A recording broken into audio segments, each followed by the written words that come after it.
평양 무인기 침투 혐의로 기소된 김용현 전 국방부 장관과 여인영 전 국군 방첩사령관이 구속 만기를 앞두고 추가로 구속됐습니다. 자세한 내용 법원에 나가 있는 취재기자 연결해 알아보겠습니다. 방준혁 기자 전해주시죠. 네, 저는 서울중앙지법에 나와 있습니다. 법원은 일반 이적 혐의로 기소된 김용현 전 장관과 여인영 전 사령관에 대해 증거인멸 우려가 있다며 추가 구속영장을 발부했습니다. 지난해 12월 이후 각기 다른 혐의로 연달아 3차례 구속된 건데요. 이번 영장 발부로 각각 내일과 다음 달 2일까지였던 이들의 구속기간은 최장 6개월 더 연장됐습니다. 오는 1월 18일 구속영장 만료를 앞둔 윤석열 전 대통령도 어제 같은 혐의로 구속신문을 받았습니다.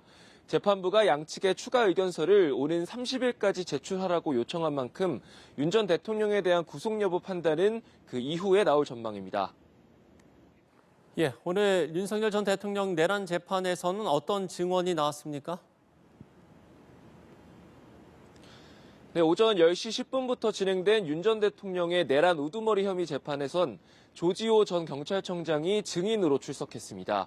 조 전 청장은 계엄 당일 윤 전 대통령이 국회의원들의 국회 월담을 불법으로 규정하며 이들을 체포하란 지시를 했다고 증언했습니다. 또 윤 전 대통령이 국회 통제 역시 지시했지만 자신은 법적 근거가 없어 곤란하다는 뜻을 전달했다고 주장했습니다. 조 전 청장은 계엄 당일 안가에서 윤 전 대통령을 만났고 이 자리에서 계엄 선포 계획을 들었으며 국회와 민주당사 통제 계획이 담긴 문건도 전달받았다고 밝혔습니다. 재판부는 오는 29일 김용현 전 장관을 증인으로 추가 소환한 뒤 김 전 장관과 조 전 청장 등 관련자들의 내란 혐의 재판과 윤 전 대통령 사건을 병합할 계획입니다. 그런가 하면 지난 1월 윤 전 대통령 구속 당시 서울 서부지법 난둥에 가담한 일당이 2심에서도 무더기로 징역형을 선고받았죠? 네, 서울고등법원은 특수 건조물 침입 등 혐의로 재판에 넘겨진 36명에 대한 선고를 내렸습니다. 이 가운데 16명은 원심이 유지됐고 18명은 실형을 유지하되 2개월에서 4개월 감형, 2명은 집행유예를 선고받았습니다.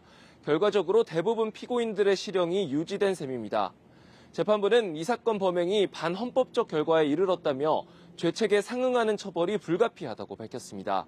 다만 범행 사실을 인정하고 반성한 피고인들에 대해선 재범 위험성이 높지 않다고 판단해 일부 감형했다고 설명했습니다. 지금까지 서울중앙지법에서 연합뉴스TV 방준혁입니다.